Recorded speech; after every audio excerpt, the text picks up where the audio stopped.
Somo katika kitabu cha Ufunuo. Wakati ule mimi Yohane niliona na kutazama mkutano mkubwa sana ambao hapana mtu awezaye kuuhesabu. Watu wa kila taifa na kabila na jamaa na lugha wamesimama mbele ya kiti cha enzi na mbele za Mwana-Kondoo. Wamevikwa mavazi meupe, wana matawi ya mitende mikononi mwao.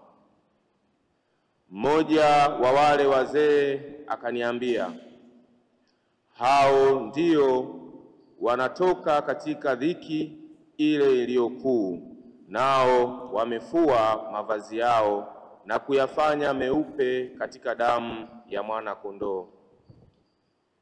Kwa hiyo wako mbele ya kiti cha enzi cha Mungu, nao wanamtumikia mchana na usiku katika hekalu lake, na yeye aketie katika kiti cha enzi atatanda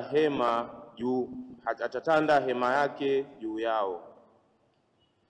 Hawataona njaa tena, wala hawataona kiu tena, wala jua halitawapiga, wala hali iliyo yoyote.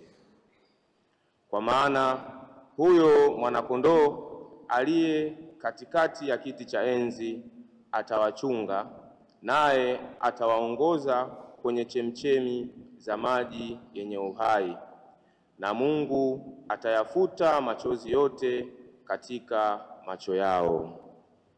Hilo ndilo neno la Mungu.